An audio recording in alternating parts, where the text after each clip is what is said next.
এশিয়ায় তৃতীয় এবং বিশ্বের সপ্তম আলু উৎপাদনকারী দেশ বাংলাদেশ। তারপরও উৎপাদিত আলুর মাত্র 3 থেকে 4% শিল্প খাতে ব্যবহৃত হয়।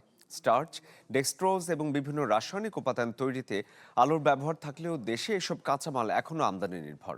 গবেষকদের মতে উত্তরাঞ্চলের আলু শিল্প ব্যবহারের জন্য বেশি উপযোগী। আর শিল্প বান্ধব আলু চাষ এবং সরকারি বেসরকারি বিনিয়োগে আমদানি নির্ভরতা কমানোর পাশাপাশি নতুন শিল্প ও রপ্তানির সুযোগ তৈরি হতে পারে। দেলোয়ার হোসেন দোলনের প্রতিবেদন। ভোরের মাঠে কৃষানির ব্যস্ততা, মাটির বুক চিরে উঠছে পরিপক্ক আলু। কুয়াশায় ভেজা হাতে তোলা আলুতে যেন জড়ানো স্বপ্ন।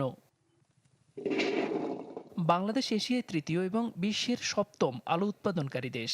এ বছর উৎপাদন হয়েছে প্রায় 1,30,00,000 টন। চাহিদার তুলনায় যা 40 লাখ মেট্রিক টন বেশি, যার নেতিবাচক প্রভাব পড়েছে বাজারে। এ যেমন জয়পুরহাটের দিলীপ কুমারের ক্ষেতে ফসলের হাসি মন ভরায়নি। প্রতি বিঘাতে আমার লেবার এবং সার এবং বীজ মিলে প্রায় 25 থেকে 30 হাজার টাকা খরচ আসছে। বর্তমানে এই আলু আমি উঠায়ে বাজারে বেচতে আমার প্রতি বিঘাতে প্রায় 10,000 টাকা লস আসতেছে। বিশ্বে আলু শিল্পপণ্য হিসেবে ধরা হয়, যদিও দেশে উৎপাদিত মাত্র 3 থেকে 4% সবজির বাইরে ব্যবহার হয়। শিল্প মালিকরা চুক্তিভিত্তিক চাষিদের দিয়ে উপযোগী আলু চাষ করলেও প্রয়োজনের তুলনায় তা সামান্য। ওই ধরনের যদি বীজ কৃষকদেরকে দেওয়া হয়, কৃষকদেরকে যদি উদ্বুদ্ধ করা হয়, আমরা প্রসেসিং ভ্যারাইটির পটেটো যদি বেশি করে প্রোডাকশন করি, তাহলে ওভারঅল কান্ট্রিতে এটা একটা চাহিদা তৈরি হবে, এতে করে কৃষকরা বেনিফিটেড হবে। আলু থেকে তৈরি টেক্সটাইল ও ওষুধ শিল্পের ব্যবহৃত উন্নত কাঁচামাল এখনও আমদানি নির্ভর। এই গবেষকের মত, দেশের উত্তরাঞ্চল মেটাতে পারে এ চাহিদা। Furniture just smarter, JMG furniture.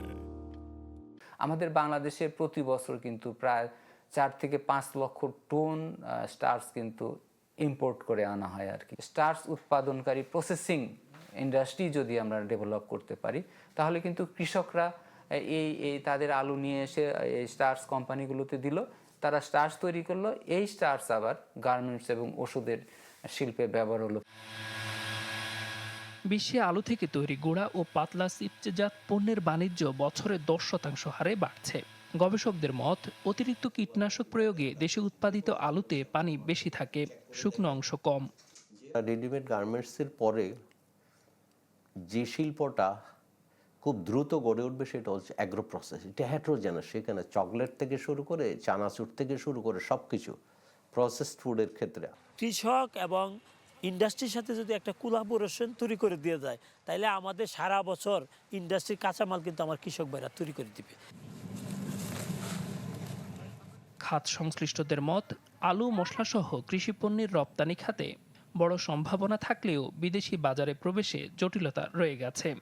ব্যবসা করতে গেলে যে ঝামেলাগুলো পোহায় ব্যবসায়ীরা, রেজিস্ট্রেশন করা, ব্যাংকের অ্যাকাউন্ট খোলা, ঘুষ দেওয়া, নবায়ন করা, লাইসেন্স নবায়ন করা, এগুলোর জন্য তাদের যে সমস্ত ভোগান্তি পোহাতে হয়, এগুলো বরঞ্চ দ্রুত কমানো দরকার। ত্রিমাত্রিক একটা অ্যাকশনের কাজ আছে এখানে। সরকারের পলিসি, এগ্রিকালচার এক্সটেনশন ডিপার্টমেন্ট, কৃষক এবং যারা প্রসেসিং ইন্ডাস্ট্রি, তিনজনে একসাথে মিলে যদি কাজটা করে, তাহলে আমাদের এই সেক্টর দাঁড়াবে। পরিবহন ও মান নিয়ন্ত্রণের দুর্বলতায় বছরে প্রায় 2,10,00,000 টন খাবার নষ্ট হয়, যা আন্তর্জাতিক বাজারে প্রতিযোগিতায় বড় বাধা। বিশেষজ্ঞরা বলছেন, দেশের জন্য প্রয়োজন বিশ্বমানের খাদ্য ল্যাব। দেলাওয়ার হোসেন দোলন, চ্যানেল 24, ঢাকা।